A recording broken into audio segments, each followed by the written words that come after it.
O tema da mensagem de hoje é recupere o que perdeu.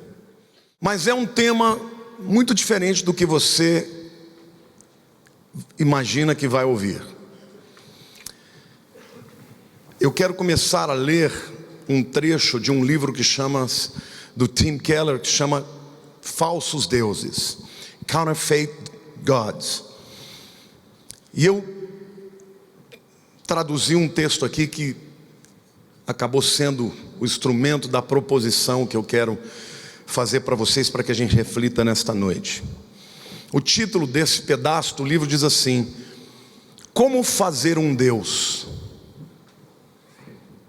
Como fazer um Deus? E eu vou traduzir o trecho que vou ler agora.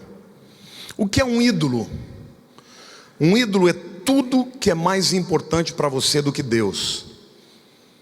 Tudo que absorve o seu coração e a sua imaginação mais do que Deus. Tudo que você busque pensando que pode lhe dar o que somente Deus pode. Um falso Deus é tudo que seja central e essencial em sua vida.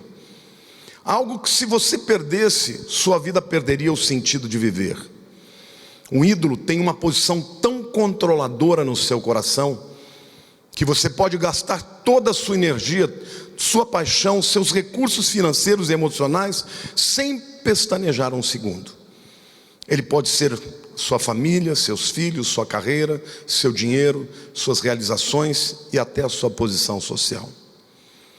Pode ser um relacionamento romântico, uma competência ou habilidade, conforto, uma causa política ou social.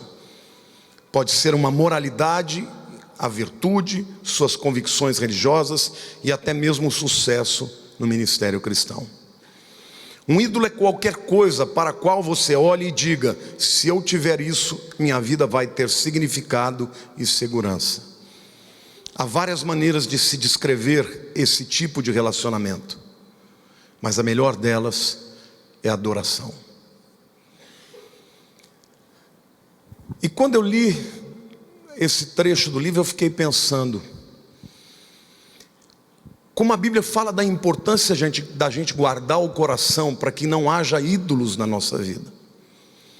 E Jesus, ele deixa muito claro que se você não pode ter as duas coisas. Você não pode ter a Deus e aos ídolos. Ele diz claramente: ninguém pode servir a dois senhores. Ou adorará um e aborrecerá o outro. Não se pode servir a Deus e a Mamon. Portanto, tem muita gente vivendo dentro da igreja e tendo perdas importantíssimas, porque elegeu para si ídolos. Ídolos que vocês não percebem, mas são elementos, sonhos, expectativas que vocês criaram como condições para que você seja pleno, seja feliz. E somente Deus pode trazer felicidade para você. Não é o seu dinheiro, não é a sua família, não é a sua carreira, não é o seu negócio, não é nada ou ninguém a não ser Deus. Somente Ele pode tornar o teu coração pleno. E a partir de então eu pensei, outro dia eu estava aqui numa reunião de oração com os discípulos, e Deus me deu essa palavra enquanto nós orávamos. Eu até falei: Deus me deu uma palavra aqui enquanto a gente está orando. Foi soprado pelo Espírito Santo de Deus. Eu quero conversar com vocês. Eu quero falar de 3 importantes perdas que nós encontramos nos nossos dias e que precisam ser recuperadas para que Deus seja glorificado. Então vou falar de 3 textos diferentes e vamos refletir a respeito disso. Primeiro está lá em 2 Reis, capítulo 22. Vou ler os versos 1 e 2, depois 8 a 10. E o texto diz assim: Tinha Josias 8 anos de idade quando começou a reinar, e reinou 31 anos em Jerusalém. Sua mãe se chamava Gédida e era filha de Adaías de Boscate. Fez ele o que era reto perante o Senhor. Andou em todo o caminho de Davi, seu pai, e não se desviou nem para a direita, nem para a esquerda. Os versos 8 a 10 continuam dizendo: então disse o sumo sacerdote Ilquias ao escrivão Safã: achei o livro da lei na casa do Senhor. Ilquias entregou o livro a Safã e este o leu. Então o escrivão Safã veio ter com o rei e lhe deu o relatório dizendo: teus servos contaram o dinheiro que se achou na casa e o entregaram nas mãos dos que dirigem a obra e têm a seu cargo a casa do Senhor. Relatou mais o escrivão Safã ao rei dizendo: o sacerdote Ilquias me entregou um livro. E Safã o leu diante do rei. Primeiro aspecto que eu quero refletir, eu quero que vocês pensem comigo. Diga assim: podemos perder a palavra de Deus dentro do templo. Josias assumiu o trono de Judá aos 8 anos de idade. E a Bíblia diz que ele fez o que era reto diante de Deus. E ele foi crescendo e buscando mais a Deus. Aos 14 anos ele começa uma reforma no templo, não só de perfumarias, não só para tornar o templo mais bonito, mas uma reforma efetiva, espiritual, porque ele começa a derrubar os ídolos que estavam dentro do templo. Mas aos 18 anos do seu reinado, ou seja, ele tinha 26 anos de idade, o sumo sacerdote está mexendo nas diversas prateleiras do templo e ele acha a Torá, ele acha a lei. E ele fala: poxa, que livro é esse? Era a lei. E aí ele dá para Safã, o escrivão, e diz: vai e conta para o rei que a lei foi achada. E quando Safã vai e conta para o rei, ele fala: está aqui um livro que foi achado. Queridos, a palavra de Deus havia se perdido dentro do templo. Por quê? Não se sabe quantos anos ela já não era mais lida. A palavra de Deus foi substituída por rituais, por roupas, por cerimonialismos. E ela se tornou perdida no lugar menos provável de se perder, que é dentro do templo. E o mais incrível é que eles não sentiram falta dela. E além de não sentir falta da palavra, quando ela foi achada, o sumo sacerdote reconheceu, mas o escrivão não reconheceu. E quando ele foi falar para o rei, ele falou: está aqui, encontramos um livro. E Deus falou comigo: nós vivemos num tempo em que a palavra também tem se perdido no meio da igreja. E o que é mais grave é que as pessoas não se dão conta disso, não sentem falta dela. Por quê? Como a palavra de Deus pode ser perdida dentro da igreja, quando ela deixa de ser valorizada como palavra de Deus. Se você é daquele tipo de crente que entra aqui e fica selecionando qual parte da Bíblia você vai seguir e qual parte da Bíblia você não concorda, eu quero te dizer que ou você entende que esta é a palavra de Deus, ou ela não vai poder ser vida e poder na tua história. Amém, irmãos? Se você não entender que a palavra de Deus é lei, é decreto, é vida, é a mesma palavra que criou os céus e a terra, o universo, é a palavra que nós lemos, e quando alguém já não mais a valoriza, no seu coração ela se perde, e ela deixa de se tornar a palavra de Deus, para ser mais um livro de sabedoria humana. A palavra de Deus não tem sido valorizada nas famílias. Os pais não ensinam a palavra para os filhos. Os pais não vivem a palavra para que os seus filhos também vivam. E hoje, cada vez mais, as igrejas estão cheias de filosofia, de experiências, entre aspas, e vazias da palavra de Deus. Podemos perder a palavra de Deus dentro do templo. Há muita gente aqui sentada nesse púlpito, não no púlpito, nesta plateia, que lida com a palavra assim, Isto eu concordo, isto eu não concordo.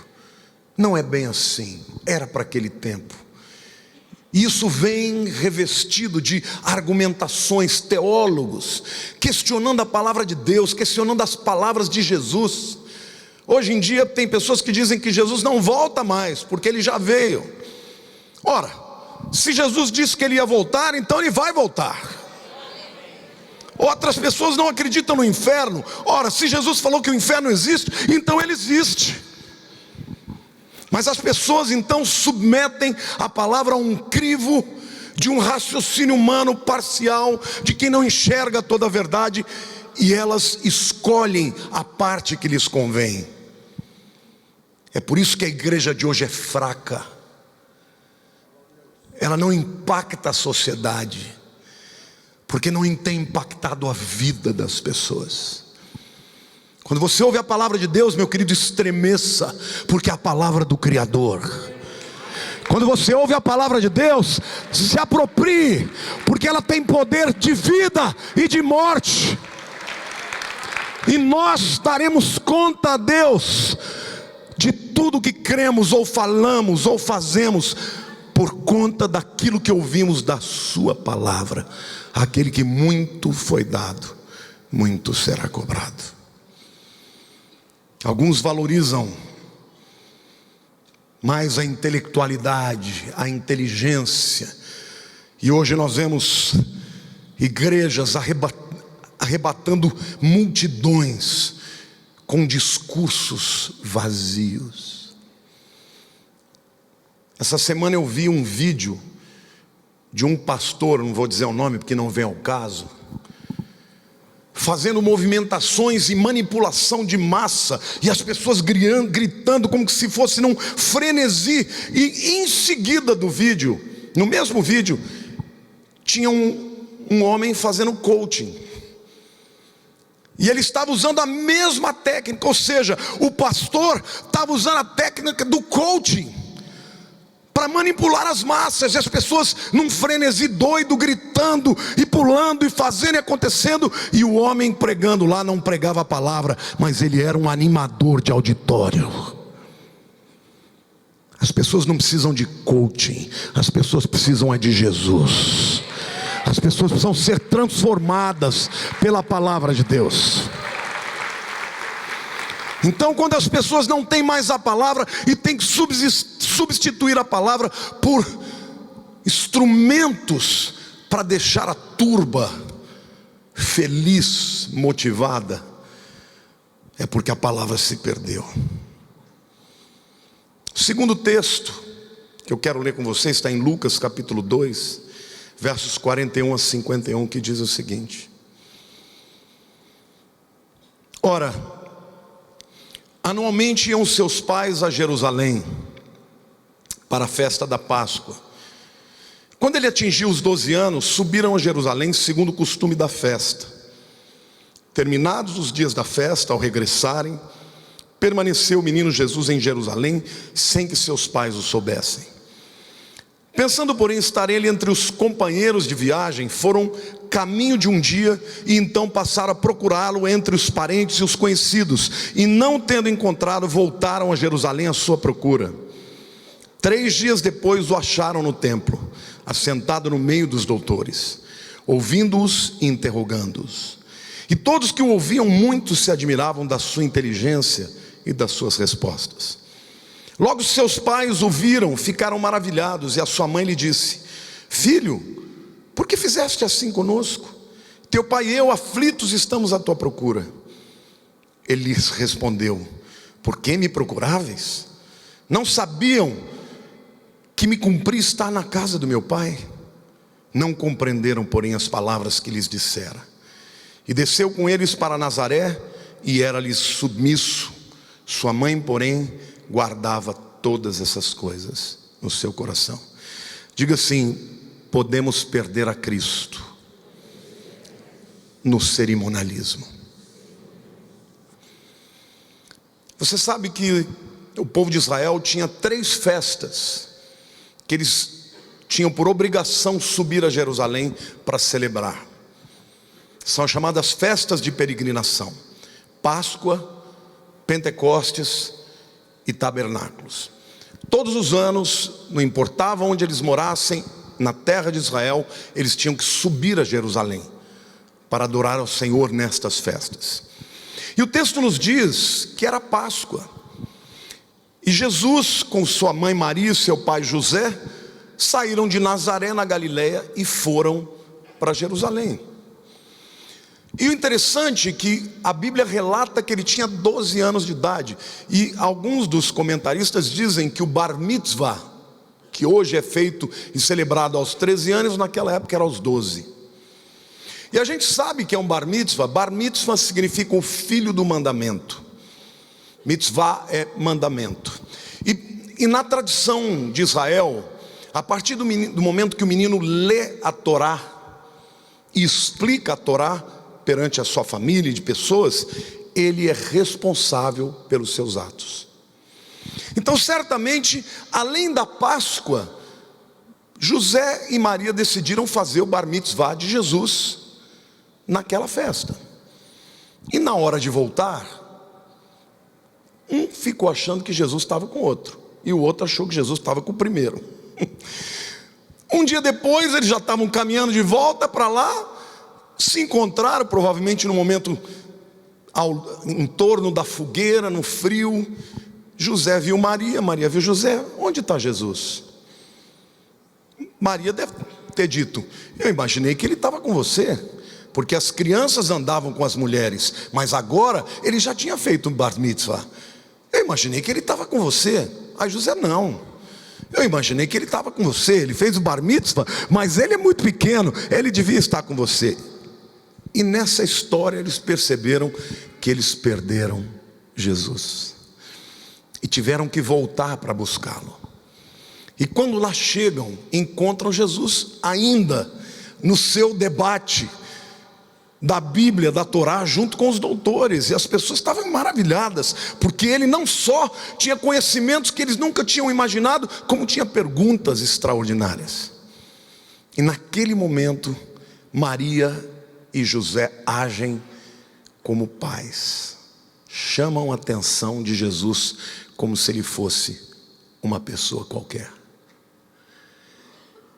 Eles sabiam que ele era diferente.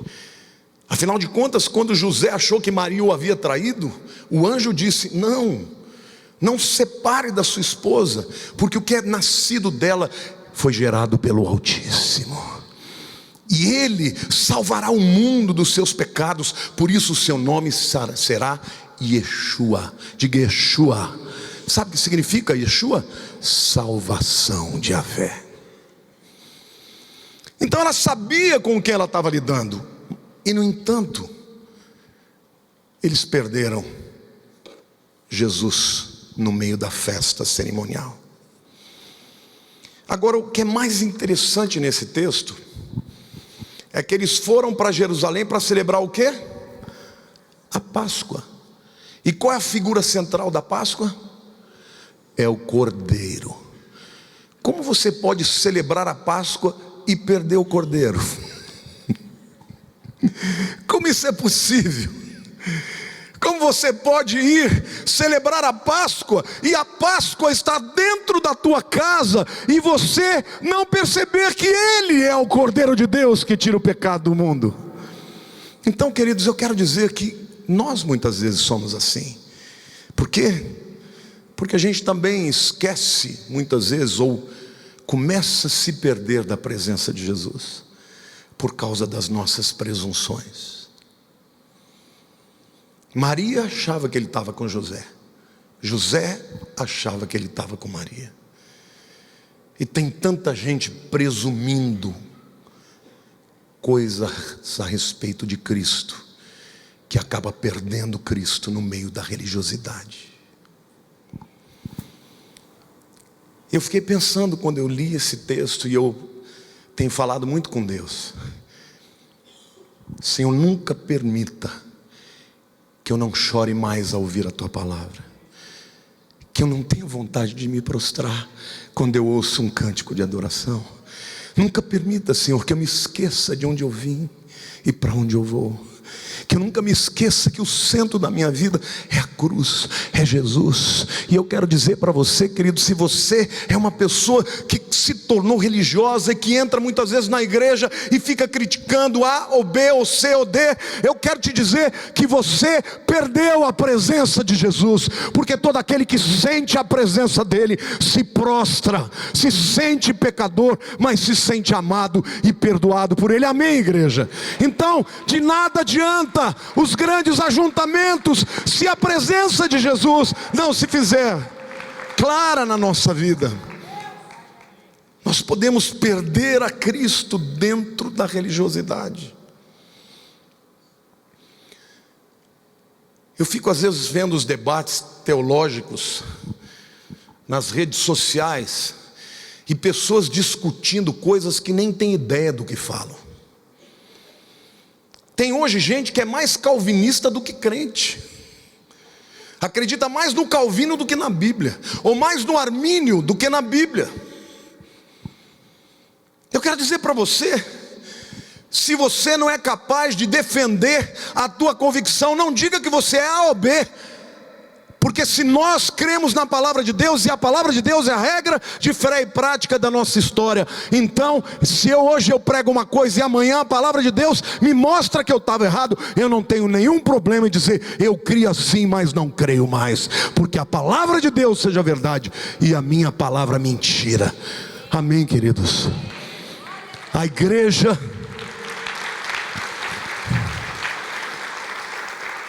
corre o risco de perder a presença de Deus quando as pessoas vêm por outros motivos. Maria e José foram celebrar a Páscoa quando a Páscoa estava dentro da casa dela todos os dias. Ela estava tão preocupada com as pessoas que se esqueceu do Cordeiro. Se você vier aqui por causa de fulano, de Beltrano, por causa de um pastor que prega, tem gente que entra aqui, se não for eu pregando, levanta e vai embora. Querido, você está aqui pelo motivo errado. Eu sou ser humano, não importa quem suba aqui, a glória é de Deus. A cruz é o centro dessa igreja, não é a pessoa. Nós somos passageiros, nós vamos passar, daqui a pouco virá outro me substituir, mas Jesus é o mesmo. Ele é o motivo maior, Ele é o centro da nossa vida. Existem pessoas que perdem a presença de Cristo por causa da habitualidade.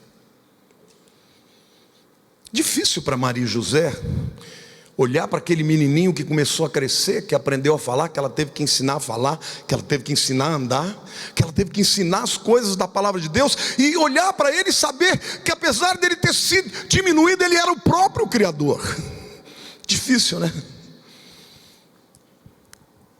Ela agiu como mãe, chamando a atenção de Deus. Mas quantos de nós às vezes chamamos a atenção de Deus como se Ele tivesse errado e nós estivéssemos certos? Quantos de nós? Eu quero te dizer uma coisa, a pior coisa que pode acontecer na vida de um crente é se habituar com a presença de Deus. Você se lembra de quando você era novo convertido?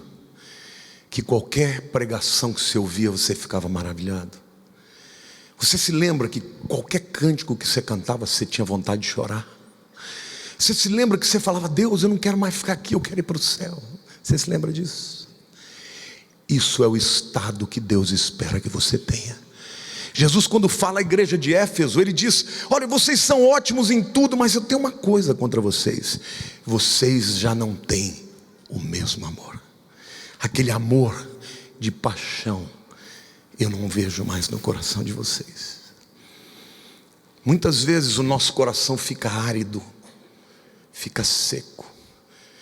Quando eu me sinto assim, eu dobro o meu joelho e eu brigo com Deus. Eu falo, Deus, por que eu não estou sentindo aquela coisa que eu sentia? E geralmente Ele me mostra que isso aconteceu porque eu me voltei, virei as costas para Ele e nunca o contrário. Se você veio aqui hoje adorar a Deus, adore como se fosse a última noite da tua vida. Vai cantar um cântico que fala da glória de Deus. Cante com toda a alma, com toda a força, com todo o teu entendimento. Porque no fundo o que Deus espera de nós é que nós o adoremos. E a adoração é o nível mais alto, é a hipérbole, é o máximo do elogio e do amor. Você ama tanto que você adora. Você gosta tanto que você adora. Você fica enternecido com aquela presença, e Deus está aqui, e nós estamos diante do Rei da Glória. Então, igreja, não vamos perder o Cristo no meio das nossas religiosidades. Amém.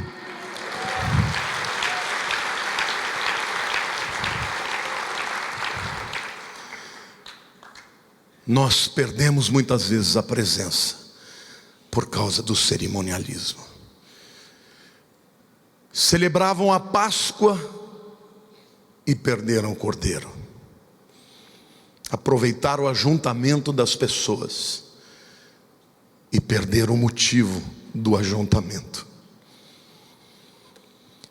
Você veio aqui hoje, não foi para receber uma bênção. Você veio aqui para encontrar o Senhor.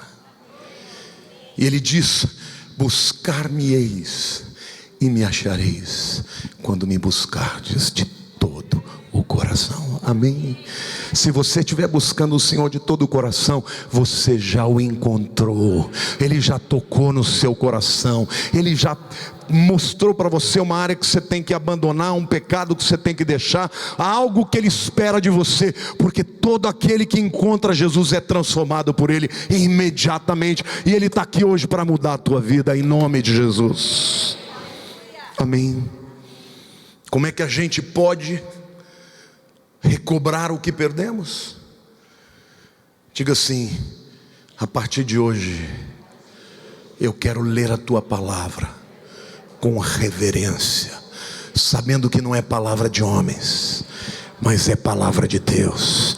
Amar a palavra, estudar a palavra, ler a palavra, pregar a palavra. A palavra de Deus diz: bem-aventurado o homem que não anda no conselho dos ímpios, não se detém no caminho dos pecadores, não se assenta na roda dos escarnecedores. Antes, o seu prazer está na lei do Senhor, e na sua lei Ele medita de dia e de noite. Como recuperar isso? Dar valor à palavra. Estude a palavra.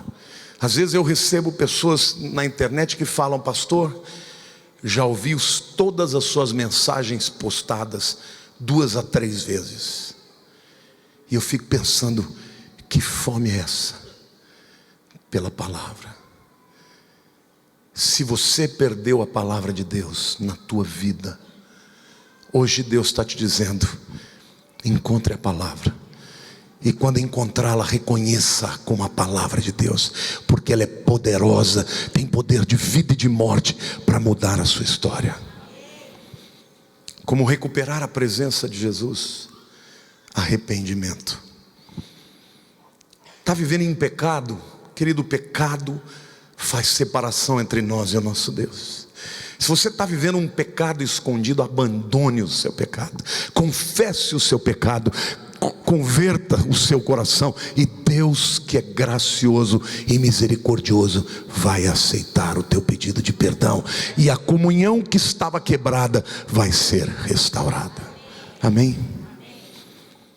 Até o terceiro texto que eu quero ler para vocês está em Lucas capítulo 15, versos 1 a 7. Aproximaram-se de Jesus todos os publicanos e pecadores para o ouvir. E murmuravam os fariseus e os escribas, dizendo: este recebe pecadores e come com eles. Então lhes propôs Jesus esta parábola: qual dentre vós é o homem que, possuindo 100 ovelhas e perdendo uma delas, não deixa no deserto as 99 e vai em busca da que se perdeu, até encontrá-la? Achando-a, põe nos seus ombros, cheio de júbilo, e indo para casa, reúne os amigos e vizinhos, dizendo-lhes: Alegrai-vos comigo, porque já achei a minha ovelha perdida. Digo-vos que assim haverá maior júbilo no céu por um pecador que se arrepende, do que por 99 justos que não necessitam de arrependimento. Os fariseus estavam sempre julgando os outros, colocando-se a si mesmos num patamar mais alto de santidade. Eles são pecadores, nós somos santos. E eles criticaram Jesus porque estava recebendo os pecadores.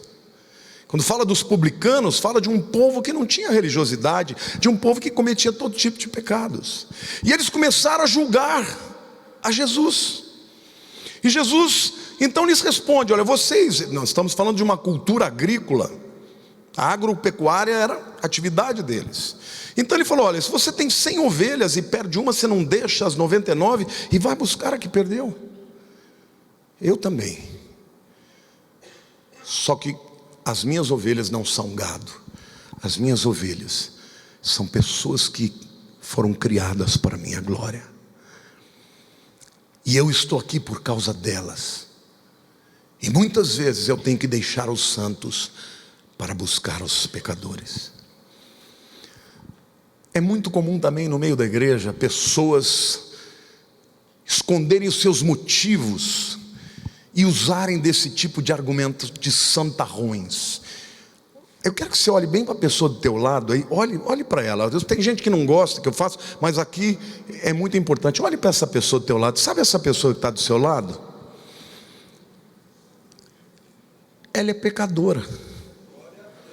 Não tem ninguém aqui, viu? Não tem ninguém que vai entrar no céu por causa das suas obras. Você sabia disso? Põe a mão no seu peito e diga assim: eu não vou entrar no céu por causa das minhas obras. Diga: eu vou entrar no céu por causa do amor de Jesus, por causa do sangue do Cordeiro. Amém.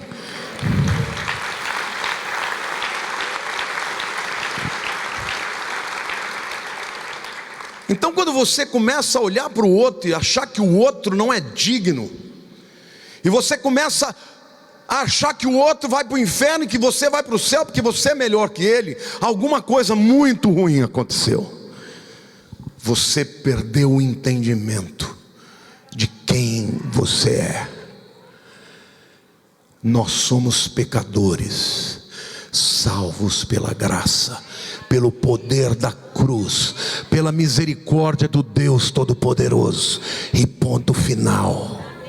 Deus não te chamou para julgar ninguém. Deus te chamou para amar os perdidos. Amém, igreja?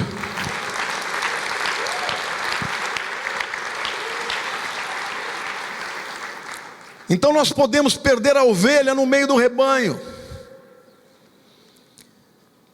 Por quê? Porque nos esquecemos que também fomos salvos e perdoados. Porque olhamos para as pessoas não como pessoas com as suas realidades, com as suas misérias, com as suas tentações, com as suas lutas. E no alto da nossa santidade, entre aspas, ficamos julgando os outros. Jesus disse: não julgueis, para que não sejais julgados. Uma igreja que esquece para que Jesus veio, ela perde as ovelhas no meio do rebanho. Perde por quê? Eu me lembro que quando eu estava começando a igreja, veio um casal de uma igreja batista muito conhecida, não é a de Perdizes, que é a nossa igreja mãe, e eu liguei para o pastor, porque aprendi sobre ética na escola. Eu liguei: pastor, eu queria lhe dizer que o fulano e o Beltrano, era um casal, eles estão vindo na minha igreja, eu queria lhe comunicar, tá com algum problema, o que eu faço? Ele falou: meu irmão, não se preocupe não, eles saíram daqui, mas a minha igreja tem mais de 1000 membros. Eu me lembro que eu fiquei tão horrorizado, eu falei: Deus do céu, esse indivíduo está preocupado com números. Uma igreja não pode perder a consciência que isso aqui sem vocês é nada. A igreja só existe por causa das ovelhas. Olhe para a pessoa do teu lado e diga: você é muito importante para Deus. Então, se você faz parte desse corpo, não pense que a responsabilidade de pastorear as ovelhas é só dos pastores que estão aqui. Esta é uma igreja em células. Por quê? Porque aqui todo mundo tem o direito de ser conhecido pelo nome. Todo mundo tem o direito de ter alguém com quem compartilhar as suas lutas, as suas necessidades. E isso só acontece dentro de um círculo menor, como uma célula, amém, igreja? Então, quando nós falamos de células, nós não queremos impor um peso para vocês. Nós queremos trazer para vocês o privilégio de sermos chamados para representarmos o pastor dos pastores, que se importa com as vidas, com as ovelhas. Quantos pais perdem os filhos porque não olham para eles como ovelhas de Jesus, porque não pregam a palavra para eles, porque não vivem a palavra. Hoje Deus quer que você recupere o que você perdeu. Diga assim: eu quero recuperar a palavra de Deus na minha vida. E se você por alguma razão tem desobedecido abertamente a palavra, se arrependa hoje e diga para o Senhor: Deus, nem tudo que está escrito eu estou conseguindo cumprir, mas eu estou errado e o Senhor está certo, e eu quero cumprir a tua palavra. Me ajuda na minha pequena fé. Amém.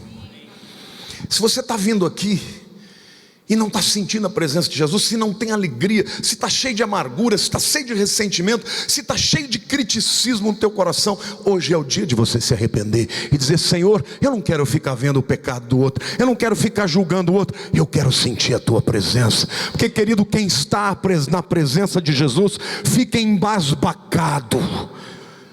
Quem sente a presença de Jesus é transformado por esta presença. Não é o pregador que está falando, não é o coral que está cantando, é você que faz a diferença. Porque muita gente pode estar aqui ouvindo a mesma palavra e recebendo de uma forma completamente diferente. Deus quer que você recupere a palavra, a presença e a visão do pastor das ovelhas. Amém? Glória a Deus, queridos. Como fazer isso? Arrependimento. Peça perdão para Deus. Você está vivendo uma vida miserável na presença de Deus? Dobre o seu joelho antes de você dormir. Fale com o Senhor. Diga: Senhor, eu quero sentir de novo as mesmas coisas que eu sentia quando eu me converti. E você vai ver que tudo que está ao seu redor vai ser transformado, porque o filtro que você vai ter não é mais da crítica, não é do pessimismo, não é da incredulidade, não é da revolta, mas é: o meu Deus me ama. Eu queria que você olhasse para a pessoa do teu lado e dissesse para ela: olha, você é uma ovelhinha muito querida. Amém? E eu espero de todo o coração que essa igreja seja uma igreja que jamais perca a palavra, ou a glória, a presença de Deus, e sobretudo jamais perca o entendimento de que todos nós somos ovelhas do pastor dos pastores, somos dele, para a glória dele, em nome de Jesus. Amém? Levante a mão para os céus. Diga: Senhor Deus, perdoa-me, Pai, quando meu coração está amargo, quando eu fico cético, quando eu olho para o meu irmão com um coração crítico. Dá-me um coração quebrantado, Senhor. Que a minha vida seja um instrumento de adoração. Eu quero te agradar, Senhor. Eu quero te agradar, Senhor. Eu quero confiar na tua palavra. Perdoa-me, Senhor, mas obrigado, porque o Senhor nunca desistiu de mim. E eu quero que você saiba que a igreja só é operante quando ela entende que é uma família.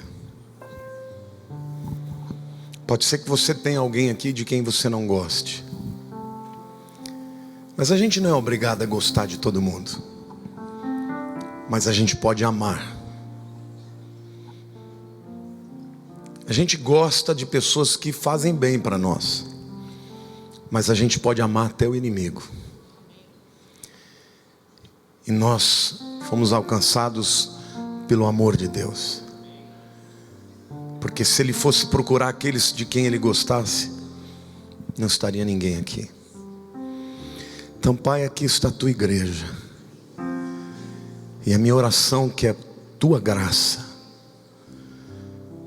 que o Teu amor de Pai paterno e as Tuas consolações sejam com todo o Teu povo, todos os dias, até a consumação dos séculos. Amém. Semana de bênção para você, querido. Vá com Deus.